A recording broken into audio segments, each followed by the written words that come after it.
What's up? Welcome back. It's Barton and Bud. This is Barton Simmons with Bud Elliott. Another loaded game week, one in the books. If you haven't listened to the recap from last weekend where we really ran down the SEC and talked about what's to come, please do that. Check it out. Give us 5-star reviews. You've been great. We appreciate all of the reviews we've gotten to this point, but I think our number is ticking up to like 600 or something.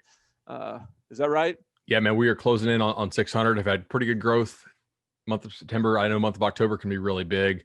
Guys, get us 600. Maybe we'll throw you a little special episode, hell, maybe we'll go live on Twitter or something like that to answer a couple of your questions that don't make the show. But yeah, get us 600 on Apple Podcast reviews, please. And if you're listening to this on an embedded platform, maybe you're on the 247sports.com website, go ahead and hit that little subscribe button down at the bottom. Apple Podcasts, Google Podcasts, Spotify, Stitcher, Overcast, wherever you want to use. And hell, you can even play us on an Alexa or Google Dot maybe. So, yeah, man. We've got another good week, man. We've got another good week in the ticker, in the hopper. I guess what are we like 2 weeks out, 3 weeks out from Big Ten joining the fold. And before we get there, the SEC is just going to like continue to steal the show. Like I said, we talked about it last week. I think we're both really excited about Tennessee, Georgia this week. There's plenty of other good SEC games on the slate. Obviously, there's Miami, Clemson this week as well. But first, Bud, because you are diligent and you cover all angles and you are information-minded, I need a little bit of information. I need you to educate me a little bit on one of the key factors this weekend in all these games, which is weather. So what kind of weather forecast can you give me? Who's going to be impacted, and how is that going to impact my gambling this weekend? So it's an important factor to consider. We've already seen basically every single SEC game take money to the under, mostly on Tuesday, a little bit on Monday night. A couple of the underdogs have taken some money too, probably because the idea that it's maybe harder to blow somebody out in a rainstorm, maybe a little sloppier game. And we've already seen Missouri, LSU. I saw some reports that was going to get moved to Missouri. Has that been confirmed now? Yeah. I think that's a done deal. So they're playing in Columbia. So that's getting moved. Basically, any game, Louisiana, Mississippi, Alabama, Georgia, maybe up into like Kentucky, North Mississippi, Tennessee area. I don't know how far east it's going to go. So I don't know if your games like in Clemson or in North Carolina are going to get impacted. But certainly up there, the Gulf Coast states, and then up the two states that sit on top of those states which touch the Gulf Coast are ones kind of got to be on alert, right? It's probably pretty big swath of games. Like man. You just named a lot of states. I don't know. The thing is, like, is the storm gonna speed up? Is it gonna slow down? How much rain is it really gonna drop? We could have a lot of games get a little bit of impact, or we could have a couple games get a huge impact. And look, there's games which have been played in rainstorms that have had 1 million points before. And there's also games like, in fact, 2 Notre Dame games that I can remember where they really didn't handle it very well. Notre Dame, NC State, the famous literal hurricane game where Brian Kelly thought it was a good idea to try to throw a bunch of passes, and NC State was like, guys, really? Like, there's 45-mile-an-hour winds and sideways rain. Probably shouldn't do this, but we'll take all these turnovers. And then last year, the Michigan game, Michigan Notre Dame, if I recall, was a huge rainstorm. So I generally don't think that like light rain is going to kill an over. If you're playing in a literal hurricane, that can be a problem, right? Just it makes it difficult to throw the ball. And if you're not throwing the ball, you're running the ball and the clock is running. So that's kind of my weather update as of noon Central Time on Wednesday. All right. So just keep an eye on the hurricane. Keep an eye on the weather patterns. Maybe this might be a weekend where I kind of hold off to pulling the trigger on a few plays until right before kick. But regardless of what the weather looks like, I think we can expect a few of these games getting kicked off. And I don't know, would you say the biggest? I would say the biggest one in terms of just what it means for the season, the the rankings, the conference race, all those sort of things, probably is the Miami traveling to Clemson and us trying to figure out just how legit this Miami team is. I've got them third in my rankings, not necessarily because I think that they are the third best team in the country, but because I think that they've earned that spot. I think that this is a team suddenly that's got an offense. This is a team whose defense is really stout with really good players, and they've dominated two good teams. Well, they've dominated one team I think is good in Louisville, and they blasted a Florida State team and exposed them as not being good. But that's what you're supposed to do when you're really good. So, where do you want to start with this matchup? What are the keys here that you want to take a look at and maybe that you're keeping an eye on that are going to determine the outcome? Yeah. So like, here's what I kind of want to learn in this game. By the way, the line is what, Miami? 14? Yeah, 14 over under 63 and a half. I played under 65 and a half at open.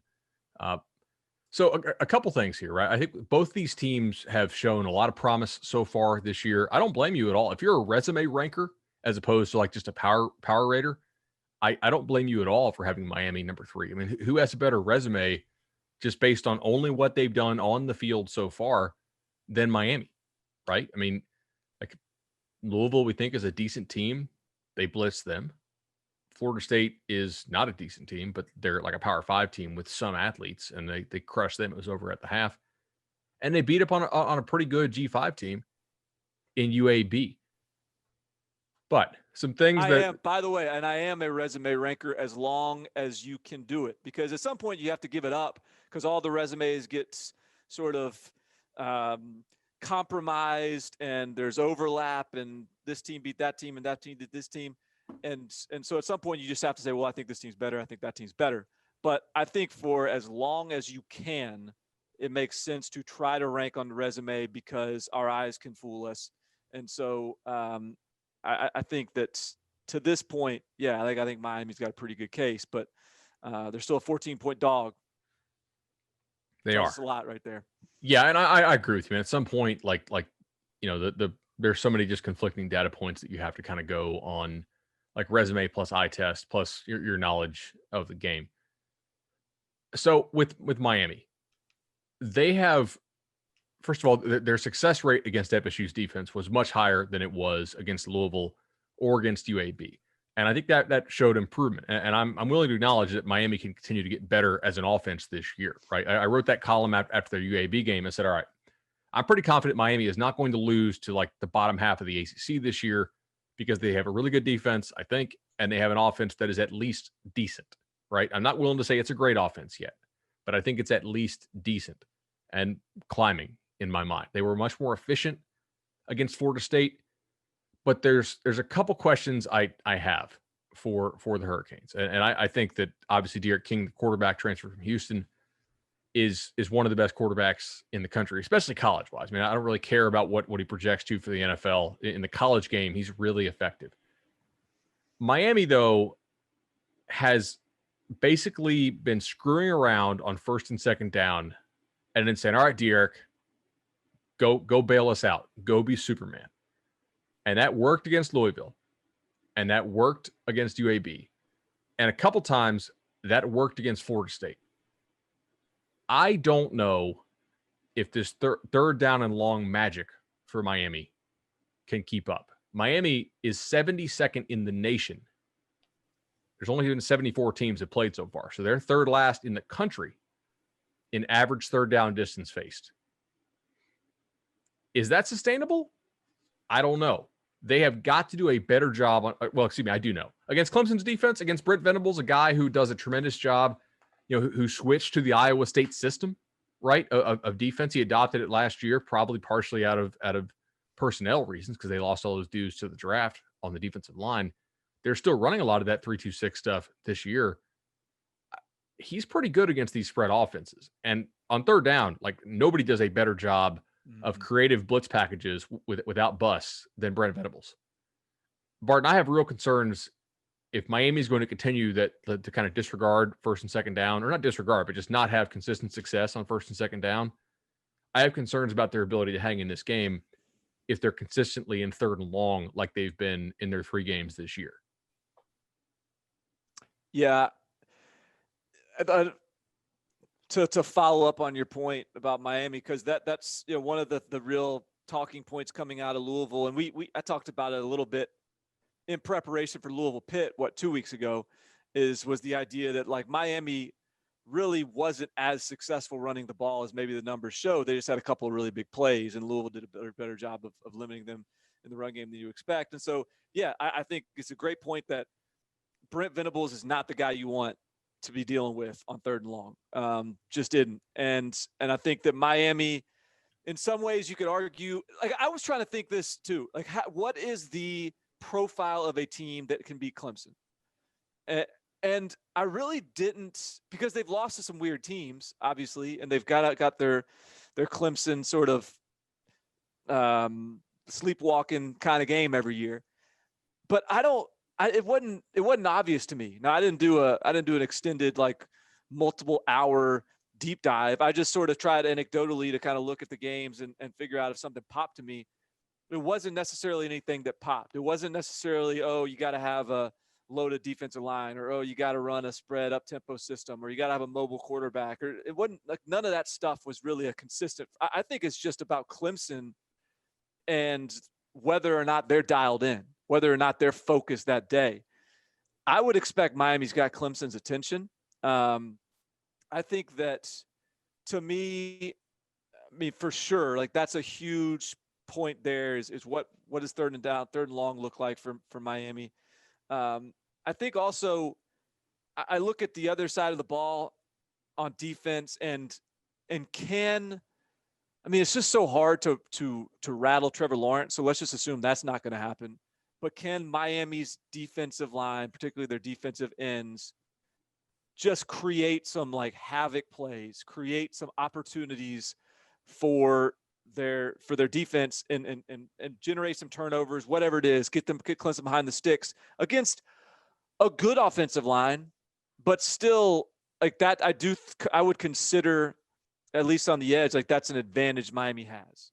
And yeah, you know, I completely agree with you there. I mean that they lost Rousseau to the opt out for the draft, but they've been just fine on the edge with Quincy Roche and Jalen Phillips. And think about what this defense would be, by the way, if they had not had Rousseau opt out. I mean, that's by far the best defensive end trio, as we don't usually use that term trio with DNs, but like that's the best defensive end trio in the nation, I would have to think, if he were still playing. Yeah, man, I think if you're Miami and you want to have a shot to win this game, your corners have got to win against Clemson's outside receivers. That's one of the only areas of this Clemson team that I feel like has been just, I don't want to say lacking, because that's kind of a knock, but just maybe not up to the Clemson standard. It's a high standard. It's a tall ask, T. Higgins and Justin Ross and all the guys that come before them. And Ngata and Frank Latson are supposed to be those guys, and Ngata's been hurt. And so maybe, and I guess he's expected to play, but maybe not still quite 100%. So that's something to keep an eye on. But those guys' ability to take a big step forward is also, I think, a critical turning point. There's no doubt about it. I think that's going to be huge, because if you're Miami, if you're Clemson, if you're Miami defensively, I think that the ideal situation for you is that you're able to get pressure without blitzing. But I also think at some point you're going to have to bring some pressure. Manny Diaz is a guy who generally likes to bring some pressure and force the issue, just as Venables does. They have to be able to hold up on the outside, because almost exactly the reverse of last year. Last year, Clemson, where were they struggling early in the year? To me, it was at the slot position and at the tight end position. This year, no such struggles inside, right? They have Amari Rodgers who's doing really well. He's been better than even I expected, I think. Yeah, so like the guys who can take advantage of you on Clemson right now, who have proved they can take advantage early on, are more the dudes who are between the hashes. If Clemson also has an advantage outside the numbers, then it's night. Okay, then Miami has no shot if Clemson's guys are routinely winning one-on-one on the outside. if you're Miami, you have to figure out a way probably to get pressure without blitzing. And then also there's this dude we haven't mentioned yet, Travis Etienne, who doesn't suck. And given how Miami wants to play this game, super up tempo, right? And Clemson can play that style if they want, but like Miami wants to get a billion plays off. I think Clemson probably in an ideal world would like to run 70 or 80 plays in the game. They're not necessarily one of these teams that wants to run 90, 95 necessarily.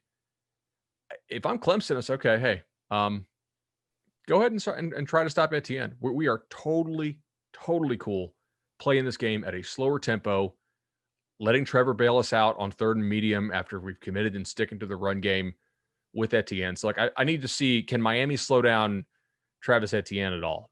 Their run defense this year has been sort of hit or miss, to be honest. That, like, Louisville got him for a little bit. UAB, not quite as much. FSU, not quite as much. But I don't think their run defense is quite as good as it's been in previous years. They really need a guy like Nessa Silvera to step up on the inside and create some disruption in addition to, like you said, Phillips and Quincy Roche. And they need their backers to really have a big game against Etienne, because you can't, I don't think against Trevor, I don't think you can load the box like crazy. He's just too good. He's going to recognize the matchups, and they have to win up front without going just, throwing 8-9 guys in the box all the time. So before we move on to the next game, it's also, this will be an opportunity for a continued coming out party for the freshmen on the defensive line too. I didn't really realize this, but Clemson's been a little banged up on the defensive front. Tyler Davis, I guess, has been out for 2 games, game and a half or something. Xavier Thomas is still hadn't really come back fully. He dealt with some issues, injury and COVID and otherwise in the summer. Justin Foster, I guess, is banged up or hurt. Like, there's basically 3 starters that just, either are not full speed or not playing. And so, look, if Miami's going to try to find a way to assert themselves in the run game, then that's certainly helpful. But this also could open the door just for Brian Brzee and Miles Murphy and those guys to be that much more of a factor. And they've been great so far. But it'll be fun to see them in a big stage like this. I wouldn't be surprised if you see a lot of flash from some of those young guys. That's why they recruit them, right? Those dudes are absolutely studs. And we had them in the All-American Bowl last year, and they just look different. They just, them and Will Anderson just look like different dudes. So that's going to be really interesting to see how they handle that. I think I'm going like 34-21 Clemson. I don't really love to take either side of the number here, but I do think that this should be a pretty big Etienne game. And I think if Clemson can dictate the tempo, I think this game could stay under. If Clemson covers this spread, I think Clemson becomes the favorite to win the national championship. Not that they're like somehow not one of the favorites as is, but just in the collection of Alabama, Clemson, and Ohio State and whoever else you want to throw in there, I think if they can cover 14 against this Miami team, I will be warming up to the idea that they should be considered the favorite. Now, Alabama will have a chance to, when they play Georgia next weekend, to, if Alabama beats Georgia by 17, then, they may overtake that. But this is, to me, a game that'll tell me a lot about Clemson. And look, if Clemson gets by this, they have 3 more weeks where they will really not be tested, in my opinion, at Georgia Tech, Syracuse, Boston College, before that trip to Notre Dame. So for them, it's like, just get through this game. Then you got 3 more weeks to develop these outside receivers in the passing game. You got 3 more weeks to get a little bit healthier on the defensive line. By the way, your point about the defensive lineman being out is the other reason why I think the under here is the play, because I don't think Clemson really wants to play an up-tempo game if they're short on the defensive lineman. Mm-hmm. So trying to go on controlled drives is the recipe there for Clemson, most likely. You want to hit to, let's go to, I think you and I are both equally intrigued by this game. Georgia at Tennessee.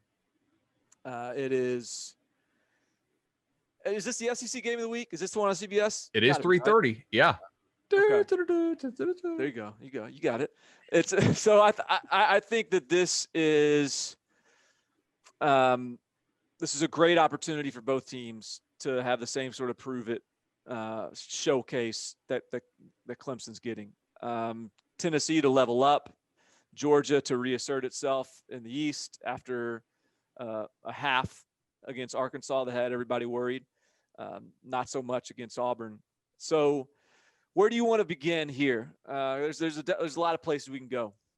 Let's go ahead and start where every drive starts, and that's first down, and then second down, and then we'll talk third down. You wrote a really good feature today on the offensive line Tennessee has built. So I kind of want you to walk the audience through that, right? Like what is this offensive line? Is it really that good? And what have they been able to do so far that has been able to power this Tennessee offense?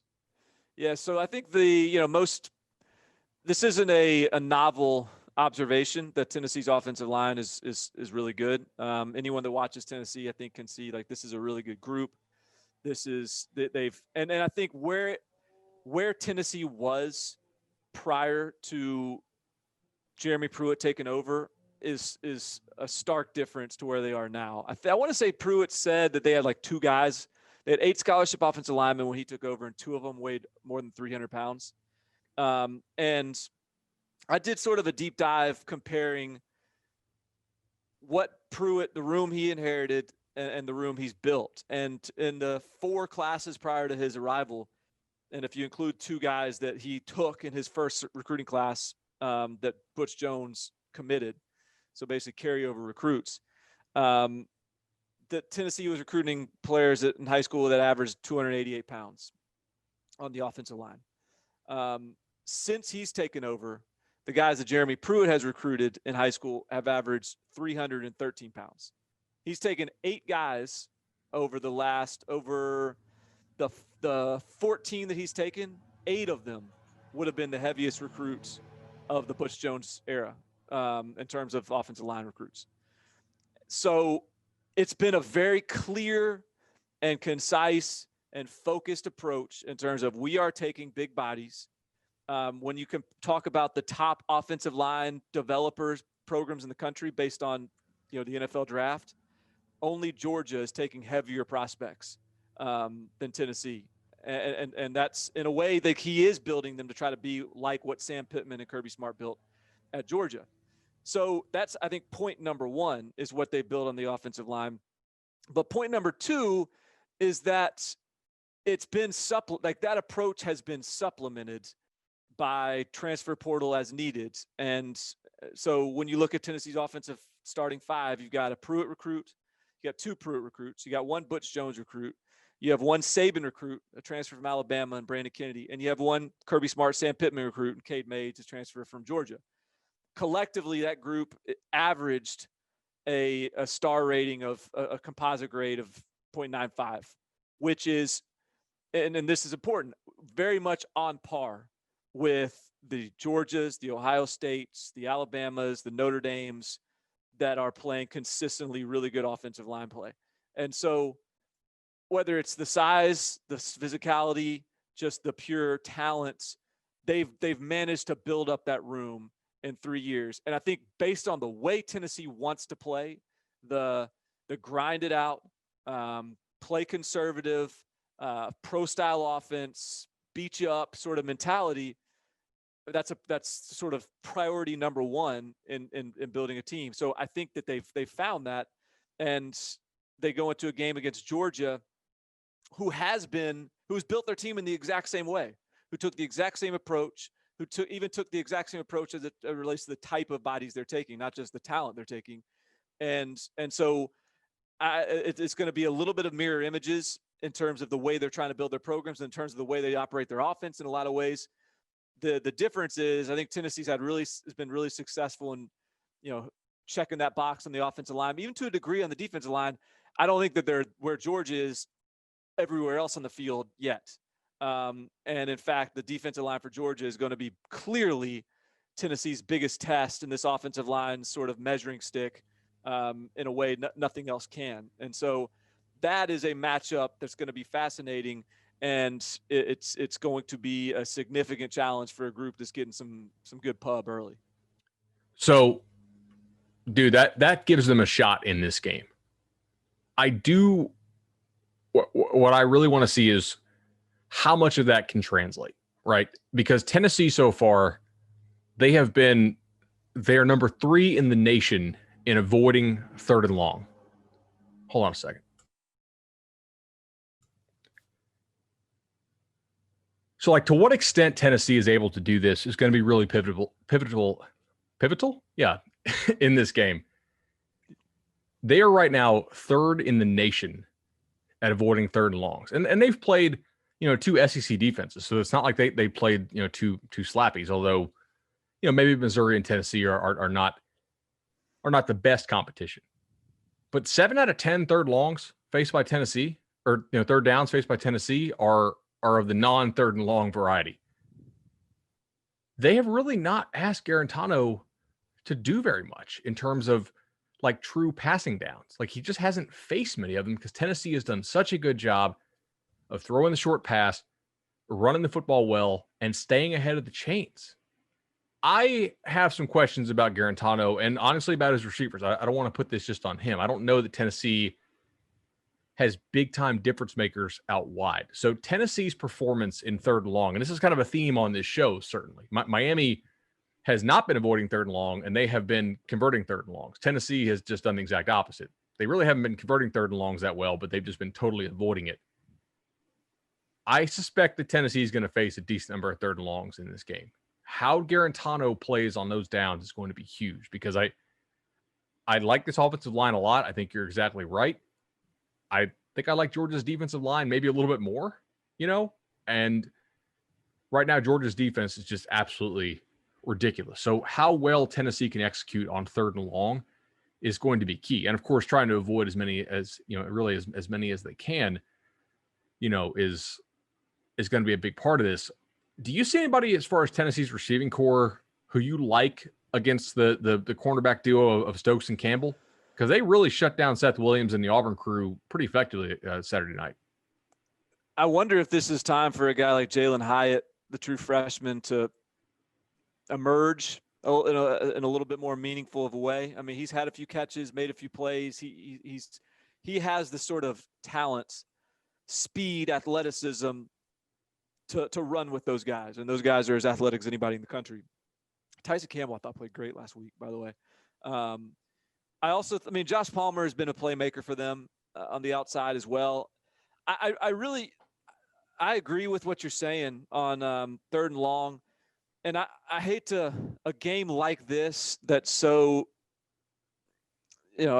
two talented teams that are going to try to win in I think fairly similar ways. Like, it's all about line of scrimmage. I get that. And I hate to sort of default to quarterback play, but I really do think that what happens at the quarterback position with these two teams is going to be really, I think, is sort of what the game hinges on to me in a lot of ways. And you said it with Garantano, and I think that is absolutely true.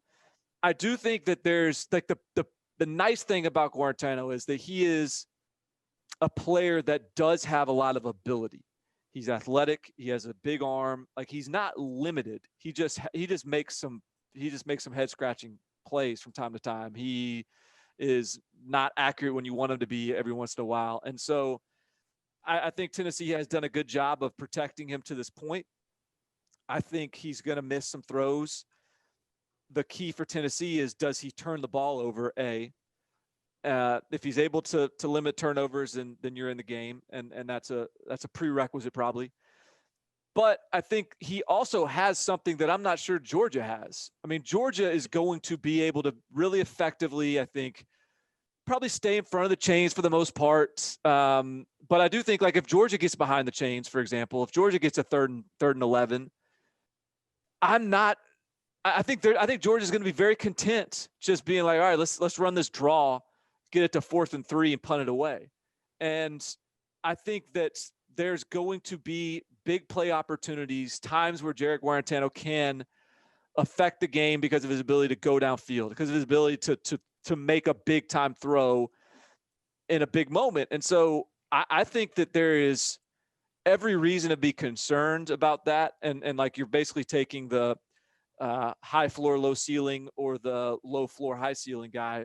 But if Tennessee somehow wins this game, I don't think there's any question it will have been buoyed by some like big time NFL looking throws by Jarek Guarantano because he's got that in him. And so I am, to your point about the third and long stuff, like they might get in third and long, he might throw a pick six. And they might get a third and long, he might throw a damn dime for a touchdown, like on like a rail shot where he just, blows away Gary Danielson. So I think that's going to be something that's an intriguing story to watch. I completely agree with you there, Barton. Georgia, had they hit any big plays on first down yet this year? It's not many, if any. I mean, I go back to the Arkansas game. I don't really remember them hitting any big time shots off play action on early downs. That's one area that sticks out to me. If you look at Georgia, I think Tennessee's defense is better than Arkansas's and probably on par with Auburn's. And so maybe Georgia, like you said, can just stay ahead of the chains and keep just running the football, pushing people around. But I do think Georgia needs to be able to hit some explosive plays down the field against Tennessee on early downs. What they did against Auburn, maybe it's sustainable, maybe it's not. I'm not totally convinced of that. I do think that that's an area that, like, if Tennessee can keep them bottled up, they're going to have a chance to have Georgia's offense make a mistake. Georgia's offense is not perfect. In fact, I'm not even sure it's good yet. Maybe it is, given the offensive linemen and the running backs that they have. But like one thing they've not done is parlay that running game, that smash mouth style, into being able to get the ball down the field and get it over the top of everybody. And part of that maybe was Auburn taking away Pickens. But like, dude, they've not been able to create explosives on those first down. I think that play action is going to be a big part of this. I think both, like I could see both of these teams just get both of them have the same goal: get it to the fourth quarter. I mean, I could really see that, and almost like if we could just like let's just play one quarter of football, just the fourth quarter. Like let's just forget the first three. Let's just play the fourth quarter. Like they might just both get in the middle of the field and shake hands and say you're on, which is crazy because Georgia is so much more talented. But I think because of not so much more talented, but Georgia is clearly one of the most talented teams in the country. So you think like they want more plays with anybody. But I just get the sense, and unless we see some sort of Dwan Mathis package where they've got some sort of more quarterback run stuff in that they want to trick Tennessee with, like I just don't see them trying to be all that trying to extend this game all that much with Stetson Bennett at quarterback. I think as long as Stetson Bennett's the quarterback, and as good as he's looked so far, because he's looked pretty good, he's just got limitations. And so I'm not convinced Georgia is all that anxious to try to run up the score on Tennessee early. Like I think they're going to try to play within themselves, play field position game, beat them up by the fourth quarter. Let that lead start to extend, which is sort of the opposite of what happened with Auburn, where they just basically shut her down in the second half and said, "We got this lead, let's get out of here." So conservative until Tennessee proves they don't need to be conservative. Yeah, I think that's sort of who Kirby Smart is right now. So the total is 42.5. That's probably my only early week hunch is playing the under in this game. I don't know how either of these teams really is all that anxious. And that's an NFL total. I mean, like that's a total we see in the NFL, dude. I mean, very rarely do we ever see a total in the 30s in college. I mean, it's got to be like, two triple option teams playing in a hurricane, basically, or people with their quarterbacks out. Let's go ahead and throw it to break here, guys. One more reminder, please get us up to 600 5-star reviews on Apple Podcasts. Just, click the app, click review, 5 stars. If you want to ask us a question, it obviously increases your chance of getting the question into the mailbag segment, which we'll have at the end of the show. When we get back, we'll talk a little VTech UNC, and then we're going to go no huddle before we get into the recruiting stuff. All right, dude. So a little ACC heavy show today. I feel like that's appropriate. I mean, the Big 12 has sort of played its way out of the spotlight here for the moment. The SEC got full attention on the Sunday night episode. So a little ACC heavy talk here. Hokies travel to North Carolina, and both these teams have kind of surprised me in some different ways this year. I think Virginia Tech, this was a dark horse team. I mean, a lot of people had circled Virginia Tech because of all the starters they've got returning on both sides of the ball, because Hendon Hooker seemed to be a bit of a revelation. Last year, they started playing a lot better once he got the job at quarterback. And so in a way, like, I don't think we should be surprised by what they've looked like to this point, and which is they've looked really good. I do think the Duke game, 7-point win, but they were a little bit handcuffed with Hooker out at quarterback. But, offensively, this is a pretty stout offensive line. They got the Coastal Carolina transfer in Brock Hoffman. They've got Brian Hudson, who was a really talented recruit, 4-star level guy. They've got the Luke Tenuta guy, who's been a really good player for them, as a redshirt freshman last year. So I mean, they've got a lot of really talented players up front. Khalil Herbert's a transfer they got in that we ranked really high in our transfer rankings out of Kansas, and he's made us look good so far because he's been one of the best running backs in the country.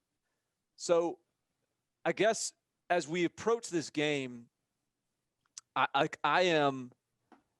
think that Virginia Tech needs to be taken really seriously here. And I think that North Carolina, if anything, has sort of given us, reason to believe like that they're not they haven't, like, if the juggernaut arrival is scheduled for North Carolina, it hadn't hit yet. Like, this is, whether it happens this year later on or next year, if North Carolina becomes some new ACC powerhouse, they haven't shown it to this point in the season. Even that Syracuse game where they covered the spread, but it took a fourth quarter sort of just Syracuse getting overwhelmed to actually get there. I think North Carolina to this point has been just sufficient, and that's about it. I agree with you there. Like, UNC is undefeated and yet untapped, I feel like, and I do think there's another level they can get to. VTech's run game is awesome so far, man. Now, granted, look, they've played NC State. Not really convinced NC State has a great defense. They've played Duke. Duke's defense has been pretty up and down this year. But like, they trashed Duke's defense kind of like Notre Dame did as far as running the ball against them. And like they're mauling people up front. With VTech, their passing game so far has just been horrendous. Right? Like, let's be real about this. Their completion rate is 47% on the year. If Hooker is back, and he was a decent player for them last year, like, having a decent quarterback on this team, I feel like could be a tremendous upgrade. I want to see how quickly he assimilates back into the starting role, and if Virginia Tech can be truly two-dimensional on offense, then I do think that this UNC defense, can be had, because like, the Hokies are running the ball just so well, man. And like, they're one of the worst in the nation so far at like sack rate allowed. But at the same time, I kind of think that's probably got to be a little bit quarterback driven, given how good they're running the ball, given how good their offensive line has looked. I do think that's probably more related, to the QB.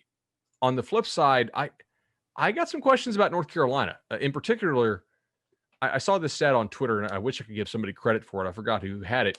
Sam Howell is 0 for the world this year, literally 0 completions on balls that travel 20 yards in the air.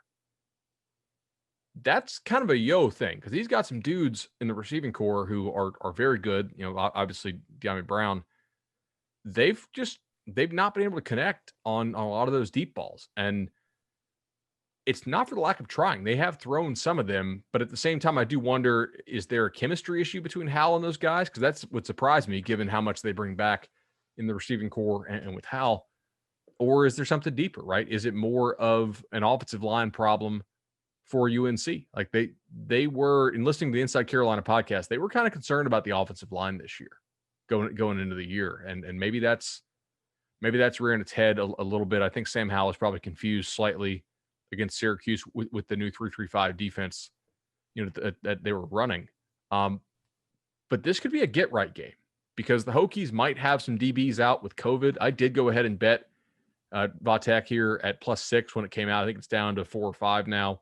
But like, if North Carolina can't create those explosive plays through the air, I think the Hokies are going to have a shot to control tempo, control the game script, and pull the upset.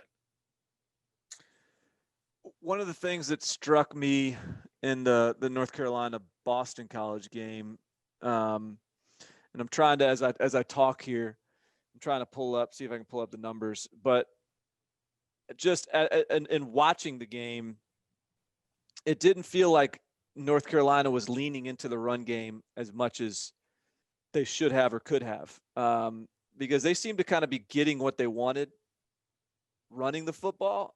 Boston College up front wasn't that great.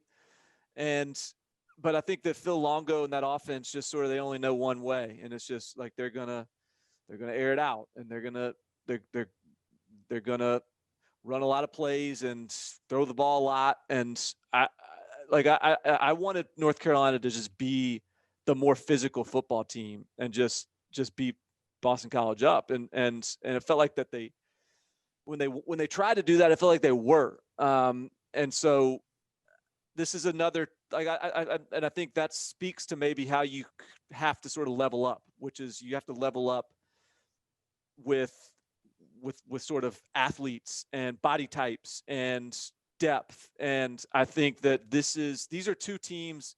Virginia Tech's a year or two ahead of Mac Brown in terms of the Justin Fuente era. We've had some like shaky moments along the way with Justin Fuente, particularly even like heading into last season. And then last season, at some point, they sort of turned the corner. Now it feels very stable again. And it feels like this is a program that is where it wants to be in terms of personnel, in terms of continuity, culture, all those sort of things. And really probably talent too. I think that they feel like this is sort of this isn't an under, like a below average Virginia Tech level talent. This is sort of what you want Virginia Tech teams to look like. And North Carolina has done a good job of bringing talent in, but in a game like this, if North Carolina is ready to take that next step, I would like to see North Carolina look like the more talented team. I'd like to see them, and like the thing is, they might be the more talented team. I think North Carolina has a higher ceiling from a talent perspective than Virginia Tech does, and they seem to be heading in that direction. But I think this is a good game to be able to sort of get a good indicator on that. Let me ask you this: how, given that they've only played Syracuse and Boston College, how confident are you in North Carolina's defense being legitimately like a quality defensive unit? Because I got to tell you, like, I think their starters on the D line are pretty damn good, and if they stay healthy all year, they have a shot to have a pretty good D line. But like, their depth is minimal. I have a hard time, Barton, getting a real read on these guys, because when they played Syracuse was just beyond incompetent. I mean, they allowed like 17 tackles for loss or something absolutely insane in that game. And then, it's not like BC's offense has been doing anything so far this year. Like, do you have a good feel for them? No, I don't really. I mean, I was pretty excited about the Syracuse game. Not that I thought Syracuse would be good, but just because of how thoroughly they were dominated. But at this point, BC hadn't been able to run the ball on anybody. So I'm not like going to go overboard on them holding BC to 2.1 yards a rush. So I still think this is a talented group, but if Hendon Hooker's back in the saddle at quarterback, I think this is the first time we really get to make a definitive judgment on this unit. This could be a real shootout, and Vegas is not buying these defenses as being awesome. Like they hung this total at 60, so we're not getting any kind of break there. Wow. All right, hey, let's go no huddle. No huddle is where we just spend probably about 10 minutes talking about 4 or 5 different games, some one-liners on each, maybe a little thing we're looking for. Not quite the deep dive that we like to open the podcast with. Barton, you can go and kick it off. Where do you want to go first? Let's go Florida A&M. I was digging into this a little bit before this game, trying to figure out if there's anything I'm like, because A&M just hadn't looked good. Like they just haven't. I mean, obviously against Alabama, but then they didn't look good against Vanderbilt either. So I was just trying to figure out like what is the reason for me to think that there might be an upset here? What path can I go on to sort of cross check this game? And the one thing you sort of land on is, all right, well, Florida is near the near the very bottom of the country in terms of defensive success rate. So, all right, defenses hadn't played great. The defensive success rate is near the bottom of the country. That's a little bit concerning. Like maybe it's the time for A&M's offense to possess the ball a little bit, have their way with Florida. But then you realize that number is just totally skewed because they were 6th in the country this past weekend in defensive success rates. They were just that bad against Ole Miss. And so we're not yet to the point of the season where we can really know how to feel about that, which is sort of fun. Like this is kind of this is exciting. Like you kind of, all right, how good is Ole Miss? Like that offense might just be unbelievable. And this is going to be a good weekend to determine that as well. They play Alabama. But it's so hard to get a read on Florida's defense right now. I'm confident in Florida's offense. And with the way Florida just absolutely has been doing whatever they want in the pass game, and the way Texas A&M got totally gashed last weekend on the back end with their secondary, I don't know. Like, have you found an angle to where this can actually be an upset bid by A&M? Maybe a couple, but man, like the things that Florida does poorly on defense are not necessarily the things that Texas A&M does well on offense. For instance, Florida's numbers so far, and it's just the numbers, and there is something to back this up, right? I do think that let's talk personnel here for a second. Kyrie Campbell has still not played for Florida. I don't think in an ideal world that Florida really wants to play Jalen Carter on the inside, right? I think they want to play Kyrie Campbell there. He's their big 300-pound guy, can stop the run. But they're playing Jalen Carter on the inside. He's getting some tackles for loss, but he's not necessarily Florida's playing Jalen Carter on the inside. Are you thinking of Jervin Dexter? No. Jalen Carter, their D end. Is it not Jalen Carter? Is it Xavier Carter? What's that guy's name? He was from Tampa. Like he's more of a strong side end type. He's a Zach Carter. Zach, apologies, that's right. not Jalen. Good catch. I got the last year's 5 stars on the brain. Zach Carter made a play last year. He's a good player. I just don't know. Or last game, I mean. I don't know if they want him to play, D tackle for them as much as they'd like him to play more of that strong side end spot, because then it could free up Jabril Cox to to be more of that edge, freelance pass rush guy. But man, Florida or A&M's defense or offense, so far, Barton, they're 70th in the nation in stuff rate allowed. 28% of their runs are going for 1, 0, or negative yardage. Like that's not exactly the profile of a team that is consistently staying ahead of the chains with the run game, and it can keep Florida's offense off the field. The other thing is A&M, stop me if you've heard this before, shockingly, they're not creating explosive plays with the pass game. They are 70th in the nation in passing explosiveness. Again, there's only been 74 teams that have played. I don't know who the 4 are below them, but it's really no surprise when you don't have threats at receiver because you're not able to incorporate your young talent into the game that your tight end and Aniyah Smith, your running back, are not creating enough explosive passing plays for you. I think you have to create explosive passing plays if you want to beat the Gators. I think that Florida's offense, like their core competencies, are going to allow for them to score, in the 30s. And I don't know that A&M will get there. I actually played Florida -5 at the Open, expecting this to get over 7. I guess we'll see if the hurricane impacts this game at all, given Houston, A&M is kind of East Texas area. But I like A&M's passing defense, and this is Bama influenced, but they've not been good at all. Well, that's the other thing that's funny about this A&M evaluation is it's for the same way it's really hard to get a good read on what Florida's defense is because Ole Miss's offense skews things. It's hard to get a read on how good A&M's defense is because Vanderbilt's offense skews things and Alabama's offense skews things. Like they were terrible against Alabama.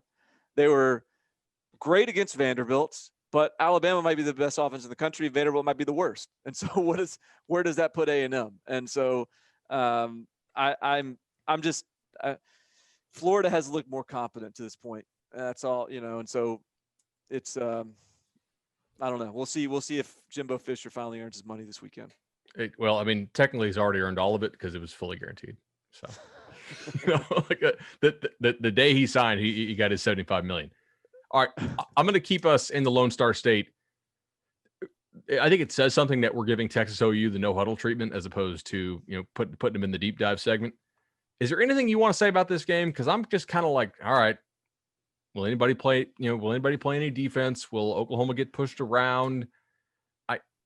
I kind of trust Texas' offense more here than Oklahoma's, weirdly, but I maybe I shouldn't, and that's just because I think Sam Ehlinger can keep the chains moving. But I don't know, man.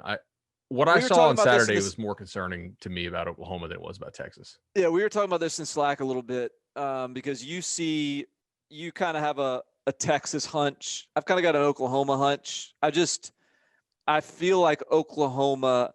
I still think Oklahoma's offense is really good. Their run game is still getting its bearings. Spencer Rattler probably doing more than they'd like him to do with his legs, or is being asked to do more than they'd like to ask him to do with his legs. But he's still an elite quarterback and is going to continue to get better. I still trust Lincoln Riley and a Lincoln Riley offense above just about anything in college football. Like, you can set your watch to that as well as you can with anything.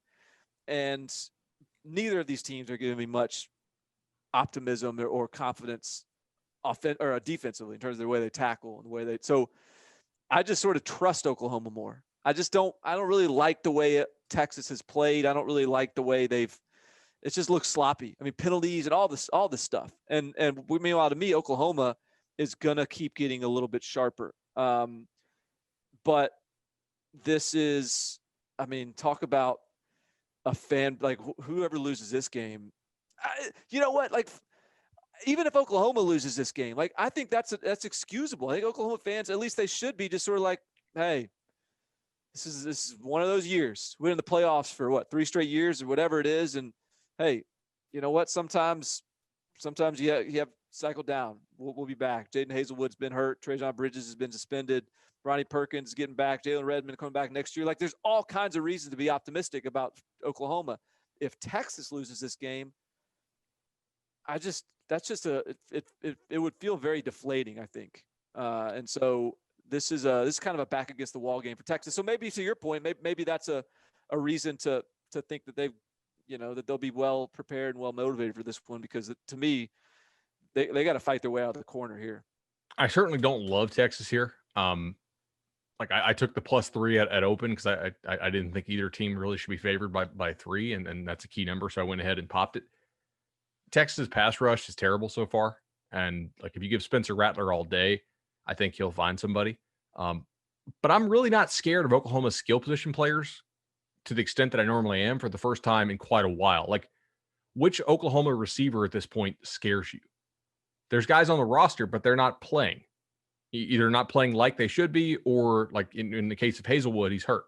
The dudes you see out there, like, they're not scaring me.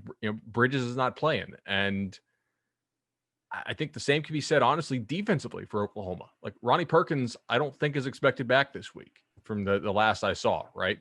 So, like, they don't have Gallimore. They don't have Perkins. They don't have what's his name who opted out.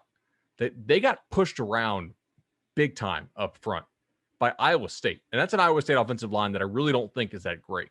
I think it's fine, but it's not like, oh my God, the Iowa State offensive line is the earth movers.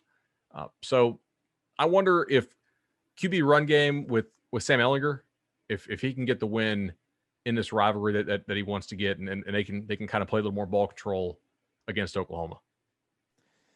How about I think this is an interesting one. Kentucky, Mississippi State.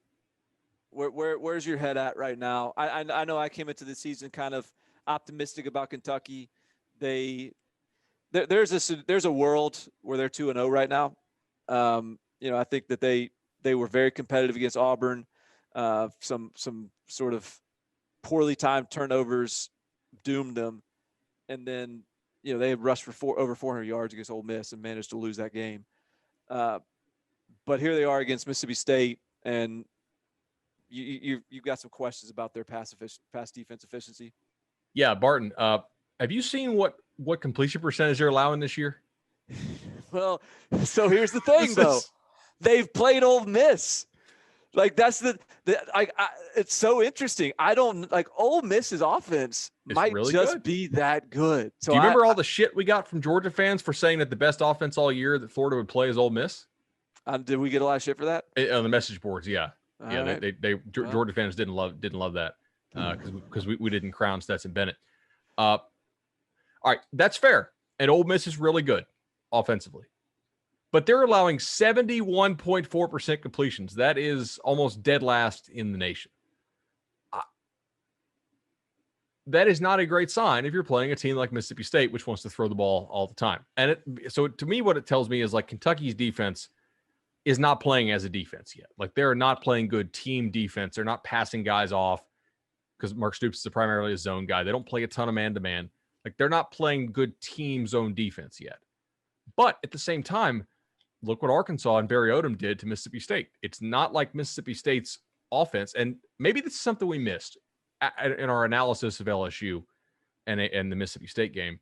Like Mississippi State, continuity-wise, had enough continuity to bomb it on them, right? If you get a bunch of man coverage, hey, convert these to goes. You know, if you get this pressed up look, and we'll check it up.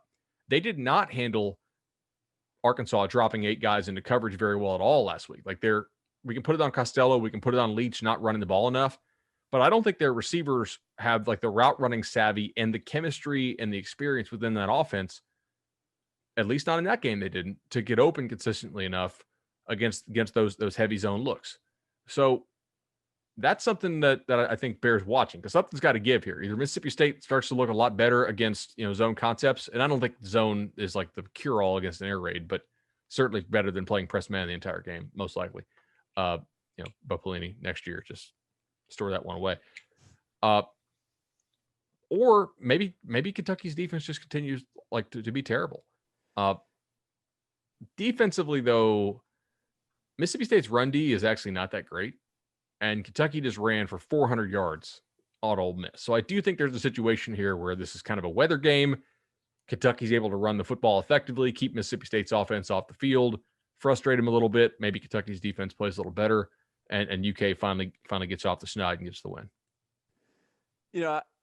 It's interesting you say that Kentucky's run or Mississippi State's run defense isn't that great. I think because I haven't dug into the numbers. I'm trying to pull up some stats right now as I'm talking to see if something jumps out to me. But one of the, I think, more interesting elements to the Mississippi State early season is how, their defense has actually been pretty good. I mean, they're good against LSU, good enough, certainly. And against Arkansas, like Arkansas didn't do jack in that game on offense. Like, they did nothing. And I think I want to say like, I don't know, something like 8 of their 12 offensive drives were 4 plays or less. And so I think while the matchup everyone's going to be watching is this Mississippi State offense versus this Kentucky defense, in some ways I'm as intrigued, if not more intrigued, about what Mississippi State can do with this Kentucky offense, because the Kentucky offense is really good. It can run the ball really well. That offensive line is great. If Terry Wilson takes care of the football, like that's a really competent, really effective offense. And Mississippi State's, in some ways, this might be like their best test yet. So I think that's going to be telling as well. To me, Mississippi State has done a really good job of not allowing like the huge plays. If you look at like, if you kind of toggle like chunk plays allowed, they've done a really good job of not allowing the big time plays.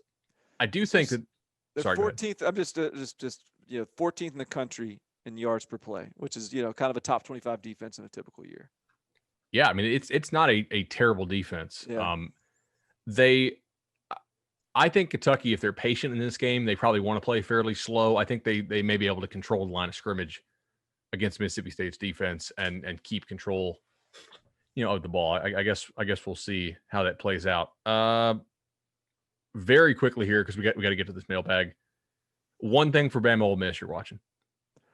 Let's just see if hey, this is the opportunity for Ole Miss's offense to get throttled. We'll see how good Alabama is. We know for sure. I feel very confident that Ole Miss's offense is legit. So let's see what happens. I think Lane Kiffin is probably we talked about this a little bit this week on one of our editorial calls. Like Lane Kiffin might be the most equipped Nick Saban former assistant to actually beat Nick Saban because he's not trying to beat Nick Saban by being Nick Saban. I don't think that's going to happen this year. Don't get me wrong, but this will be a good indicator if maybe this is something to watch in years to come. Saban this week in his press conference was talking about how they need to get much better running the football and being more effective. Well, Barton, if there's one team in the SEC I want to play and run the football against, I'm about to read you here. This is where Ole Miss's defense so far. It's 2 games, small sample set, sure. I think this one might hold, though. Here's where they rank nationally. Keep in mind, folks, there's only 74 teams that have played college football so far. So these rankings are out of 74. Rushing success rate allowed, 74th. Rushing marginal efficiency, 74th. Rushing explosiveness allowed, 61st. Rushing opportunity rate allowed, that's basically like how much you're getting pushed around, 74th. Power success rate allowed, 53rd. So they really buck up there on 3rd and 1. Stuff rate forced, 73rd. I think this could be a very good day for Najee. I think this could be a very good day for Robinson. And additionally, with Georgia on deck and A&M in the rear view, I do not think that Nick Saban wants to be chucking the ball around and playing a million snaps in the second half, although we know Lane probably will. So I would expect this to be a very run-heavy game for the Crimson Tide. Just run the ball, damn it, is probably going to be said here and done. I would have to think. Should we move on? Yeah, very quick. Watch Coastal Carolina at Louisiana. Yeah, Coastal Carolina's agreed. offense is fun as hell. It's like, imagine if Tulane could throw the ball. That's basically what they're doing. It's like triple option out of the shotgun. I wonder if their billionaire director of football made them a secret bubble during COVID, because they look like they have not missed a day of practice in the entire offseason. They're super efficient and crisp, and they're just really fun to watch. So because this podcast is also about an intersection of recruiting and personnel and how it affects football, and because we want to reward y'all for doing the mailbag on Apple Podcasts, we need to have a mailbag question here, and we're going to combine the one big recruiting thing segment and the mailbag segment today. This is from DC Tiger. He really loves the show. Due to expediency reasons, I'm going to go ahead and just skip all the nice compliments he paid us, but that was very nice of him. And he writes, speaking of recruiting, what is going to happen with the early signing period now that the NCAA has extended the dead period and recruits can't take official visits this fall? Well, I think I don't think anything's going to happen with it. I mean, do you? No. I think it's too late. Yeah, I just think people are just going to. I think what's going to happen is it's going to create a transfer portal monsoon of action and activity and movement, because there's going to be a lot of guys that sign with programs and enroll at programs they didn't visit, and that's I don't think that's not good for anybody. No one likes this, and so it's just an unfortunate side effect, and so. What's going to be interesting is usually this happens sort of in bowl season. What do we have games that weekend? Like, what is that weekend? Have you checked? Is it for early signing period? Yeah. Is it? Yeah, we have championship weekend, or is it bowl season, or what? Normally it's bowl season. I don't know if the bowls are getting moved though. But I do think it's actually like SEC title game weekend. Okay. All right. So maybe a few more teams will be available to go ahead and lock these guys down, but. It's not ideal. Certainly not. You mentioned transferring, and we saw some reporting this week. I think this was Nicole Auerbach who reported that the proposal is in for the one free transfer, and it's likely to pass this time. We thought it was going to pass last time until COVID hit, and then they went ahead and tabled it. But I've been speaking to some personnel guys, and I'm writing a story on this. But the word I'm getting back so far is if they're not sure about a kid, they want to save the spot, because they're risk averse by nature, and they don't want to make a 3 or 4 year mistake on a high school kid who they've never had in their camp. Whereas opposed to they can actually see what a transfer kid looks like. They know from a strength and conditioning standpoint, he's going to look reasonably like a college player, should look. Because there's going to be staffs, all these new staffs that have never seen the vast majority of these players in person this year as a coach of that school. Nobody had summer camps. Nobody got to get out on the road for spring visits before all this stuff came down. Like the dead period is still in effect. Coaches are not going on the road to see high schoolers unless they're doing it. I'm not aware of it. I haven't heard about any coaches being able to get on the road, at least not legally. So I think they're going to save spots in that 25-man class for transfers. And then, like you said, there's going to be an absolute transfer bonanza, most likely down the road, because there are going to be a lot of dudes.